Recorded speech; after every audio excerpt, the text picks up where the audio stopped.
The next topic that I picked for discussion is how to update data in a data frame. So what we are going to try to do is that we will have a data frame, something like this. So it will have some columns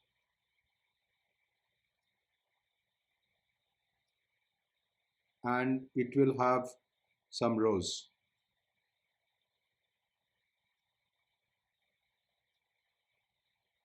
So we will have a data frame like this.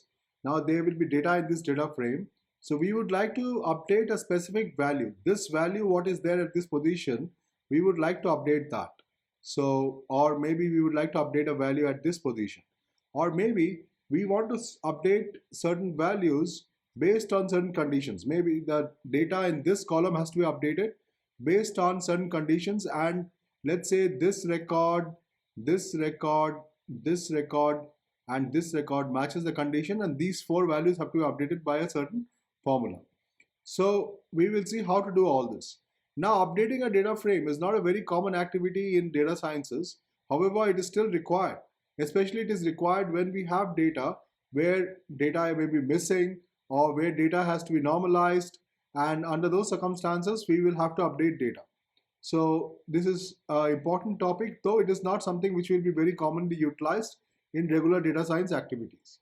Now let's head straight to Rstudio to see this thing in action. So here we are in Rstudio. First, let us create our data frame. So we are familiar with this data frame by now. So I will just create it. So here we are creating our data frame. So there we have our data frame. Now let's start operations of updating the data frame. So first let us do is that, let us say that we want to update the value of this particular value. That is the marks for Anita in R programming. I want to update this value. So what I could do is that I could say like this. I could say v underscore marks, which is our data frame. And then I could give just the row number and the column number. So row number is 2 and the column number is 1, 2, 3, 4, 5, 6. So I could say 2, 6. I could say like this, and I want to change the value. Let's say I want to make it 70. So if I do this, and now let's execute it. So we have executed it, it's run.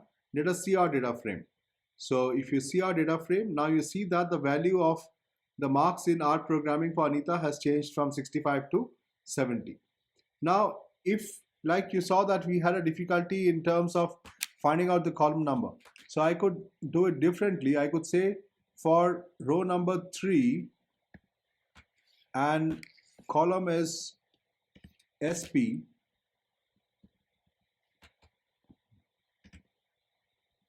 and column SP, change the value from 70 to 75. So I could do this also. So I could say that in the data frame, change the value of the third row and SP column to 75. So right now you see that it is 72. So let's execute this and let us see whether it has changed or not. And we see that it has actually changed. From it was earlier 71 and now it has changed to 75, just like we have done.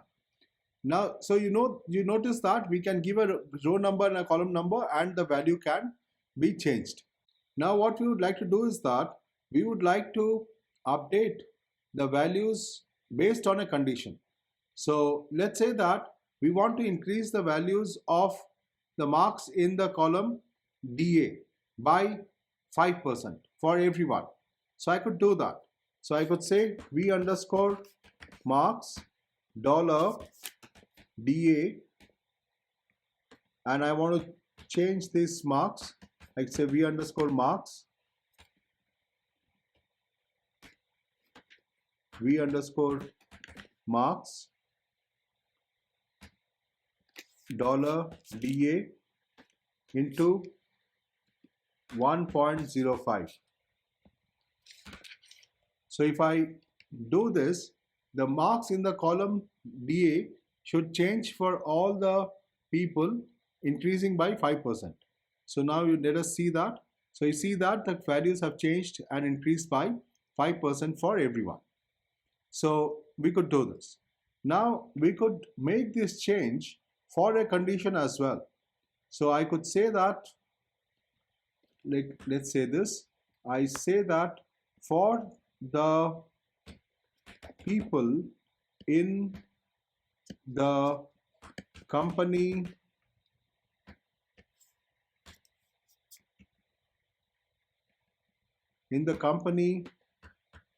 MC,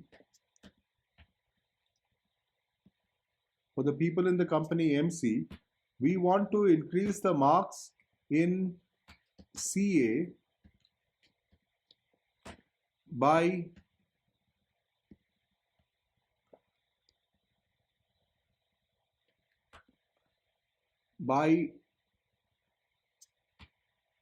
7%. Okay, so or let's say by 4%. So I could do this. Now the important thing to notice is that the target, that is, this is the data set which will be updated. The number of rows in this data set should be equal to the number of rows in this data set that is updating the values. This is important to notice, and only then such a command will work.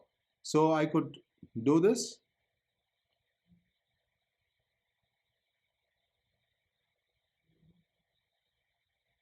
I'm sorry, I did not give a column name here.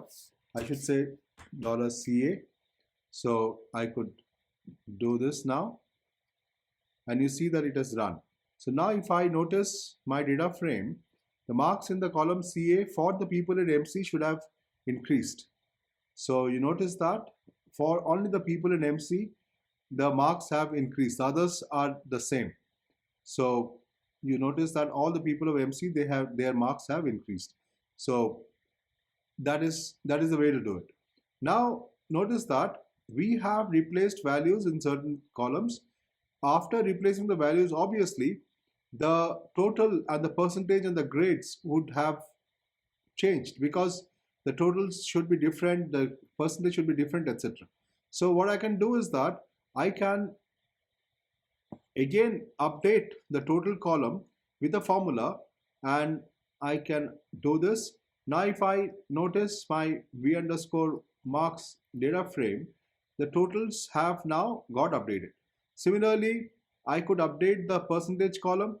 So I do that, and notice that the percentage would have now changed. The percentage also has changed. Similarly, I could update the grade column. I can run this, and let us notice the data frame.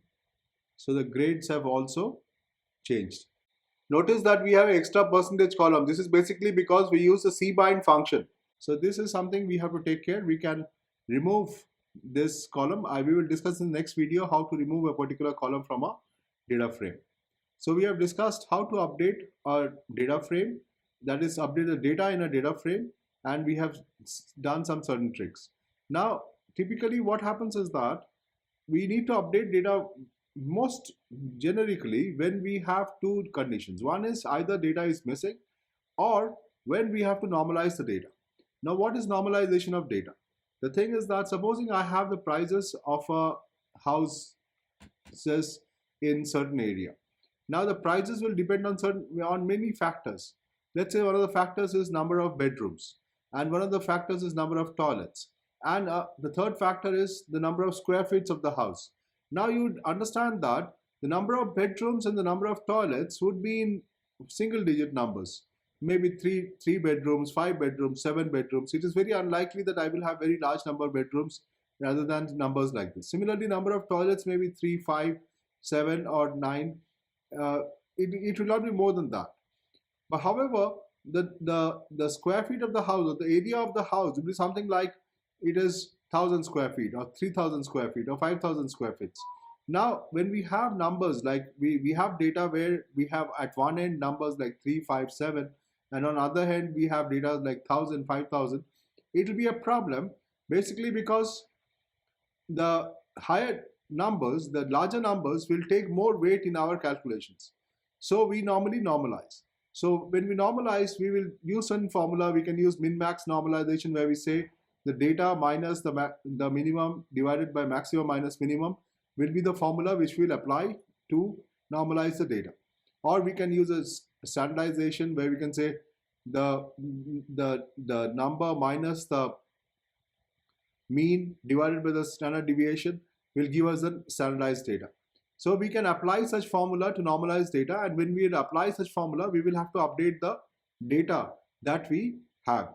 So under those circumstances, we will require to update our data frames.